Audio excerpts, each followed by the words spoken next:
quando colocou naqueles lugares Marta Temido, por exemplo, a Ministra da Saúde, é porque concorda com António Costa na questão de que ela também daqui a 2 anos poderá ser uma sucessora? Por uma razão que afinal se apurou como adequada. Marta Temido tem hoje uma grande notoriedade, liderou um processo e continua a fazê-lo, que tem a ver com a recuperação da pandemia, do ponto de vista das infraestruturas de saúde e dos cuidados preventivos associados, e, portanto, era natural que nós quiséssemos dar uma ênfase àquela que foi a líder até agora desse processo. Portanto, nada de extraordinário. Concorda com António Costa quando ele diz que ela daqui a 2 anos tem condições para ser, também entrar nesse leque de sucessores, de possíveis sucessores dessa era? Tem ela, como tem naturalmente uma imensidão de pessoas. Mas não pôs uma imensidão de pessoas na mesa. Eu acho que a ironia do secretário-geral foi condizente com a inutilidade da pergunta. Portanto, não vejo grande coisa nisso. Esta questão da sucessão é uma questão que não tem nexo e que é um pouco absurda. Não é algo que ocupe sequer uma parte significativa dos dirigentes e muito menos dos militantes do Partido Socialista. Esta concentração em nomes específicos não condiciona depois um bocadinho a escolha dos militantes do PS? Não parece aqui uma sucessão quase dinástica, quando se fala aqui na preparação de nomes e neles sentarem-se naquela mesa? Isso não é uma condicionante? Não há preparação de nomes. Digamos que a nova geração que emerge no Partido Socialista emerge de forma natural. É natural em todos os sentidos. Portanto, são pessoas mais jovens, de outra geração, que vão conquistando maturidade, que vão tendo um interismo do ponto de vista, digamos, social e do ponto de vista partidário, que os habilita mais tarde, em função do seu desempenho, a poderem ser candidatos a lugares de maior notoriedade no Partido Socialista. Enfim, há vários socialistas, Francisco Assis, Fernando Medina, José Luís Carneiro, que já vieram dizer que gostavam que António Costa continuasse para lá de 2023 no cargo. Também é o seu desejo? Todas as pessoas que estão próximas, digamos, da gestão atual e que estão atentas aos envolvimentos atuais no Partido Socialista sentem isso, não é? O partido está bem, António Costa tem sido capaz, pela sua liderança e pela sua capacidade de gestão interna, de manter o Partido Socialista unido e de mantê-lo como o maior partido, aliás, de Alcandoral, à condição de maior partido português, com desempenho ao nível do governo que é reconhecido pelas portuguesas e pelos portugueses e, portanto, não se muda em geral aquilo que corre bem. Eu tenho muito boa relação pessoal, por razões que não são aqui chamadas, com o Pedro Nuno Santos, e conheço-o bem, e acho que é um dos militantes mais distintos, jovens do Partido Socialista. E tem características para ser um bom líder do PS? Há imensa gente com essas características e seria uma injustiça distinguir um deles. Então quer dar exemplos de vários para não estar a distinguir só um deles? Não dou exemplos. Não. O meu empenhamento cívico não é revogável. Portanto, em particular do que se refere à atividade política, incluindo a atividade partidária. Estou associado ao Partido Socialista, ao qual pertenço desde 1974, com o qual partilhei momentos de grande dificuldade, de tenacidade, outros mais confortáveis e mais realizadores, e, portanto, é esse percurso que eu continuo a fazer com muito gosto, sendo útil e ocupando os cargos que, em determinada fase, eu acho que são úteis ao meu partido e nos quais me sinta confortável. Mas que avaliação é que faz do mandato de Marcelo Rebelo de Sousa em Belém? Faço uma boa avaliação. Costuma dizer-se que o segundo mandato é mais livre porque já não há, enfim, expectativa da reeleição. Pois, tem medo que muda aqui alguma coisa neste segundo mandato? Eu acho que depende das circunstâncias. As circunstâncias que nós estamos a viver não mudaram sensivelmente, excetuando uma componente onde mais se justifica a postura que ele teve no primeiro mandato, que é uma postura de colaboração institucional,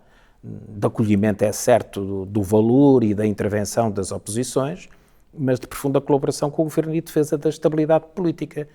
E eu creio que as intervenções do Presidente da República, mesmo quando são discordantes do Governo, das maiorias que são constituídas, que às vezes até incluem também partidos de oposição, como aconteceu, por exemplo, agora no recurso para o Tribunal Constitucional da lei do cibercrime, quer dizer, são, digamos, intervenções que se pedem a um Presidente da República que tenha atenção. Não é? E, portanto, não vejo que a relação se tenha, digamos, alterado com valor suficiente para a qualificarmos como diferente, como tendencialmente diferente. António Costa disse isso na intervenção que fez no final, falou da importância do Presidente manter as características no segundo mandato. É porquê? É porque acha que isso vai acontecer? É porque tem esse receio? Isso tem que perguntar ao António Costa.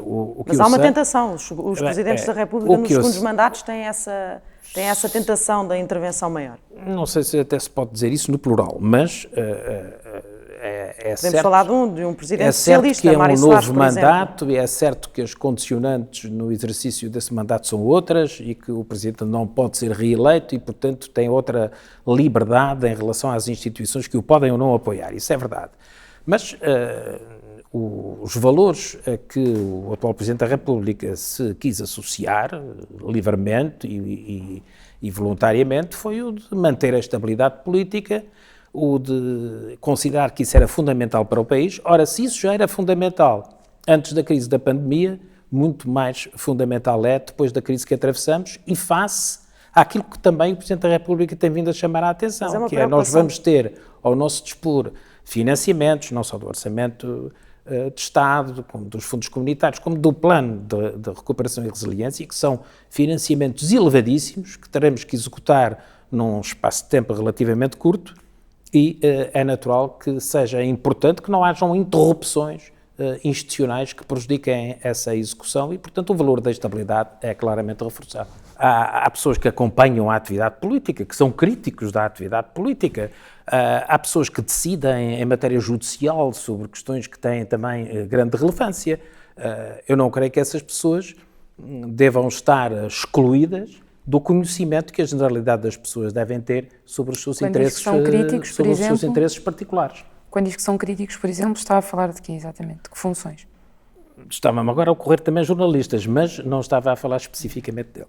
Mas jornalistas é o quê? Juízes? O que é que... Sim, portanto, todas as atividades profissionais que envolvam um interesse público muito evidente e muito sensível, e que sejam decisivos do ponto de vista ou da formação de opinião ou das decisões finais, têm toda a vantagem em que seja conhecido o seu núcleo de interesses, para se perceber se a sua decisão pode ou não pode ser influenciada. Eu acho que devemos trabalhar sobre estas matérias sem um especial preconceito. No início deste ano foi noticiada a existência de uma investigação a si e ao seu filho no DIAP de Ponta Delgada.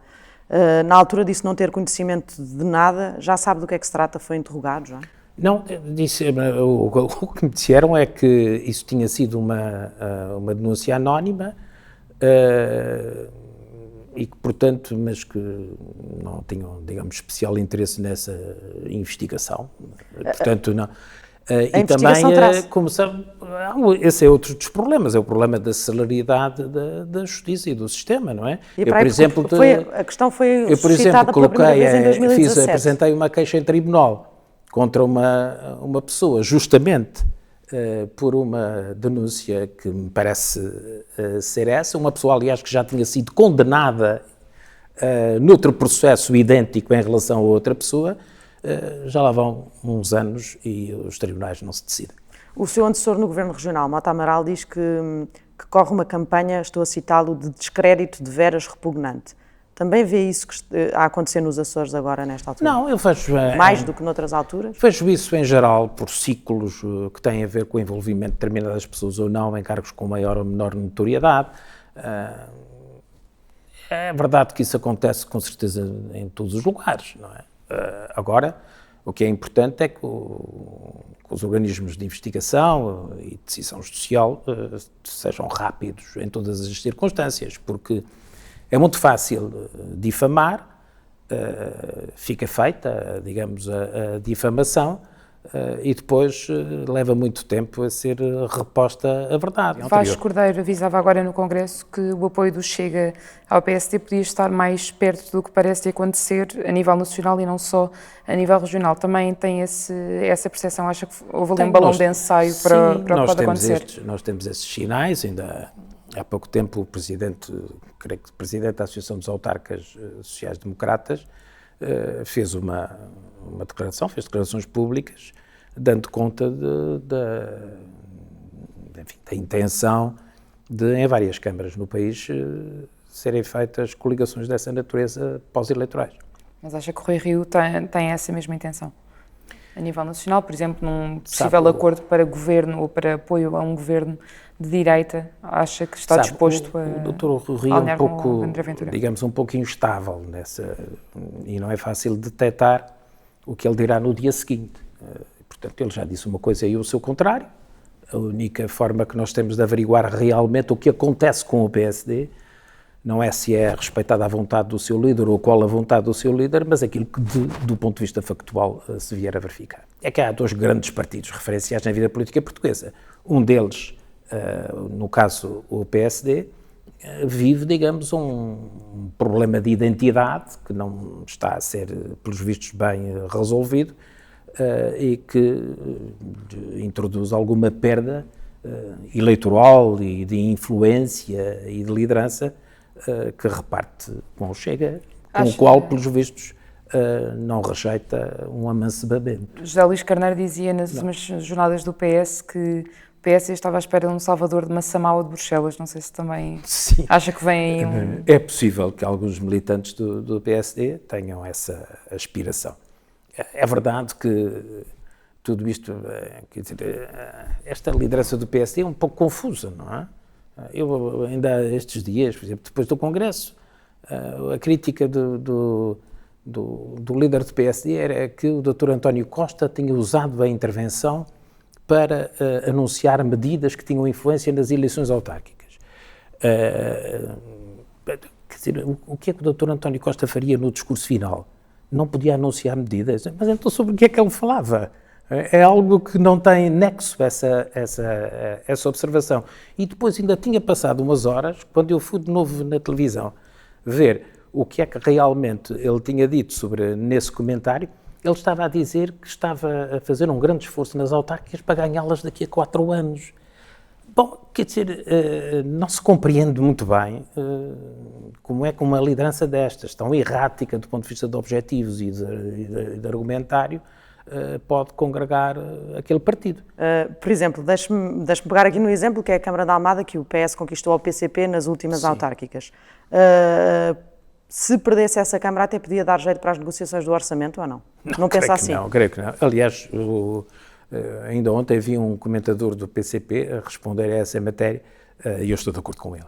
Acho que o Orçamento de Estado não tem que ser determinado do ponto de vista do seu conteúdo e da sua votação pelo resultado das eleições autárquicas. É evidente que as eleições autárquicas têm sempre uma conotação muito forte do ponto de vista do estado das lideranças partidárias, do ponto de vista da saúde dos partidos políticos e de outros desenvolvimentos. Mas é uma conotação absolutamente injusta. Repare, nas eleições autárquicas há pessoas que votam de uma maneira para a Assembleia de Freguesia, para a sua Assembleia de Freguesia, de outra para a sua Assembleia Municipal e de outra para a sua Câmara Municipal. Isso com certeza que votariam de forma diferente para a Assembleia da República e para o Governo. Portanto, é absolutamente injusta essa apropriação da vontade dos eleitores que é feita então, não é possível nenhuma leitura nacional do resultado autárquico, a nenhum político. Nível. Eu acho que nós temos que prestar atenção, eu até posso dizê-lo mesmo, temos que prestar mais atenção a outras instituições que fazem parte da edificação da estabilidade política e social e do clima económico.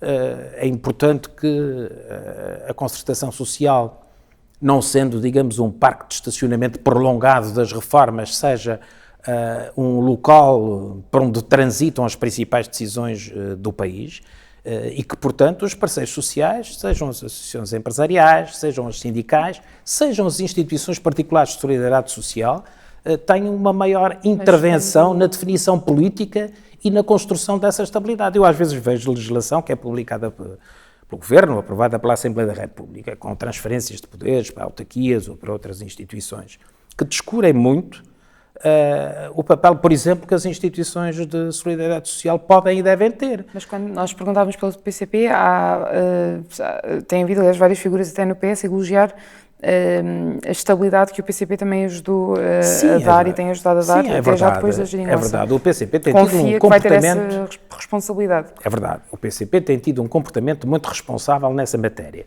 porque tem privilegiado um conjunto de medidas sectoriais que lhes são relevantes. E, portanto, tem, digamos, uma metodologia no relacionamento com o Governo de ir conquistando passo a passo. E não de fazer uma mediatização globalizante, como, por exemplo, acontece com o caso do Bloco de Esquerda, que torna mais difícil a percepção e a formação de acordos. Agora, evidentemente que o Partido Socialista tem limites, digamos, a estabilidade não pode ser feita a qualquer preço, não é? Porque este orçamento carrega o posterior, portanto, é assim que vai naturalmente acontecer. Mas tenho preocupações, quer dizer, a estabilidade não pode, a estabilidade política não pode comprometer a estabilidade económica, nem a estabilidade social. E, portanto, se devemos avançar, por exemplo, na maior justiça das relações laborais, devemos ter em conta as capacidades das empresas para satisfazer determinados requisitos. Portanto, há tudo aqui. Se queremos, por exemplo, erradicar, como disse muito bem, que foi uma preocupação essencial do discurso de António Costa, se queremos erradicar a pobreza infantil, nós temos que compreender que ela não é uma pobreza sectorial. Quer dizer, temos que ter mais do que abonos, temos que resolver os problemas das famílias portuguesas. Que deixou aqui dos dois orçamentos, que é interessante. O PS, neste orçamento, vai já trabalhar para comprometer os partidos e os parceiros de esquerda até ao final da legislatura e pronto? É natural que isso aconteça em parte, porque este próximo orçamento é muito influenciado pelos dois instrumentos que lhe estão associados, que é o quadro comunitário de apoio próximo e o plano de resiliência. E, portanto, vê-se que, com certeza, neste orçamento de Estado, o perfil do orçamento seguinte. E num plano político, a verdade é que este orçamento precede o último da legislatura, portanto há aqui, digamos, também uma influência e um contexto que condiciona mais todas as formações parlamentares. Portanto, é nesse sentido que o digo. Porque as pessoas em geral, os partidos em geral, independentemente das suas divergências, não desejam ter, e certamente não o farão, ser motores de uma estabilização política do país que interrompa um processo de investimento que não pode ter essa interrupção e que seria interrompido se mergulhássemos numa situação de indefinição quanto ao Governo.